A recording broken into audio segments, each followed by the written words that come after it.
World Economic Forum's Young Global Leaders list recognizes individuals, groundbreaking initiatives for social change. An executive of a local conglomerate made it to the class of 2023.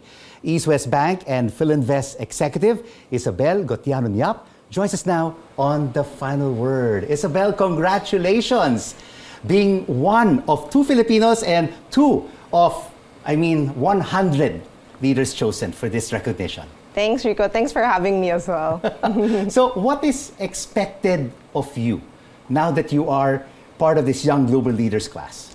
So the Young Global Leaders mission is really to gather like-minded young leaders who have an objective of making the world a better place. So the expectation is for us to, contribute as well as participate in this 3-year program. How they describe it is it's a commitment but also an opportunity. So how we commit is that we should be able to give our creative solutions to kind of problems that we see in the world. And also how we contribute is also by developing ourselves as leaders. So a big part of it is also participating in expeditions, in summits, in forums that the World Economic Forum through the Young Global Leaders program holds over time. This is very interesting. And of course, you'll be meeting as a group, all 100 members of the class this coming November. Do you already have some kind of idea? Because you will be paired up with young global leaders from different countries. What kind of initiatives and that you would like to implement with other social media leaders? Sure. I think a lot of the passion points I have personally is really on, for example, financial inclusion. I think that's kind of the work that I do as well in my career as working in the bank. The other thing that I'm also passionate about is female leadership and women development. So I think those are the types of topics that I would like to participate and contribute in. And the beauty about the Young Global Leaders is they actually give you access to so many different summits and educational programs that we can pick and choose that these things convenient to our schedule that we can participate in. All right, just taking a look at your background, you worked in a multinational company in Singapore and here in Manila.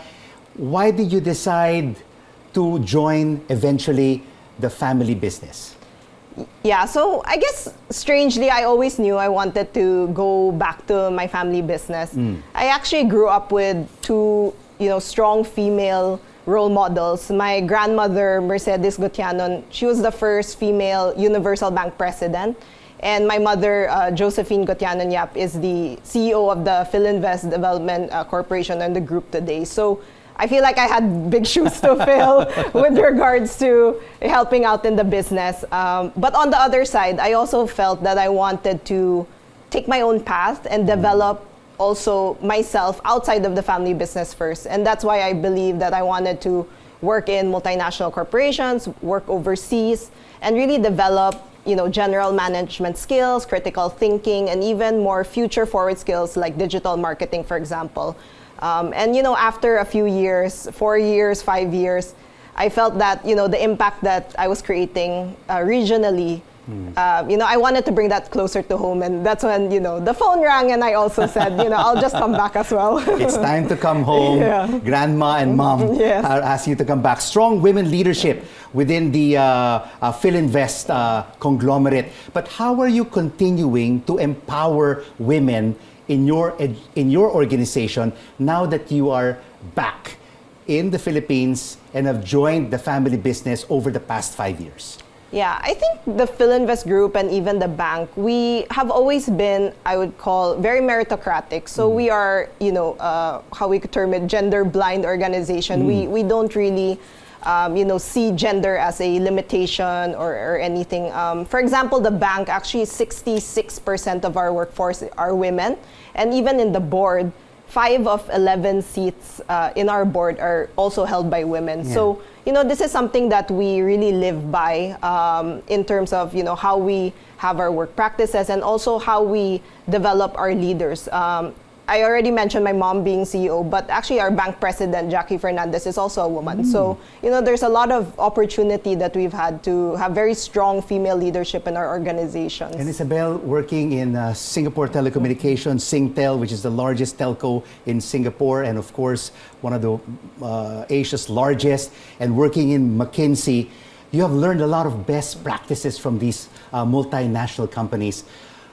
What best practices have you transferred to the family business? Yeah, I think a lot of the experiences I've had is, looking at regional countries, not just Singapore. I've worked in Thailand, Indonesia. And what was interesting is that they were also going through this cusp of a sweet spot of growth in, a consumer-led economy. And this is something we're seeing in the Philippines. So actually, it's a good timing as well where, our Filipinos are actually moving upward and the economy is also growing. So a lot of the initiatives right now that we focus on is on enabling them and also empowering them for a financial future, right? So a lot of the best practices I focus on is, creating digital platforms, customer experience for them as well. But how has the digital platform transformed the company's operations for both East West Bank and for the Philinvest Group? Sure. We've touched on, kind of the front end or a business aspect, for example. So one thing I started at East West is Como, which is a 100% digital banking service, which we actually launched during the pandemic. And the mission there was really to allow customers to actually have control of their finances, especially in a time where they couldn't actually go to a branch.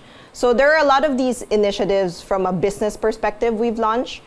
From a operational or back-end perspective, we've also seen more improvement in terms of robotic process automation, we're very interested in ChatGPT, for example, and looking at these new technologies. And lastly, what's also most important is the people side or the culture building side.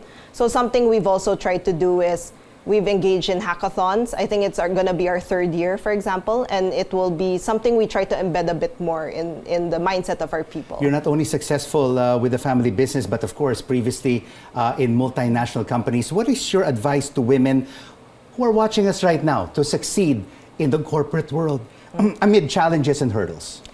I think one thing that, I'm a mother of two young boys, for example, and one thing that I also found quite challenging in the pandemic is finding this work-life balance. And it doesn't need to be, women can choose not to have kids, not to get married. It's also about balancing your work with self-care, health, wellness, right? And I think that's important to find a boundary between what you do for work and when you don't focus on work. That's an important element.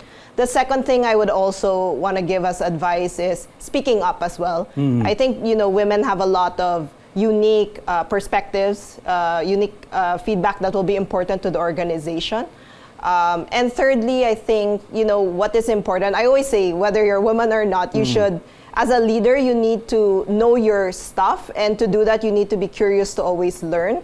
I find it's very helpful when a leader can roll up their sleeves and work with a team in times of not just challenges, but also in everyday kind of businesses, right, and opportunities. So that's also something I find that's very important. Isabelle, thank you so much for your nuggets of wisdom, and congratulations on your success. Thank you once again for inviting me. Thank you. Isabelle Gotianun Yap, Young Global Leader, World Economic Forum.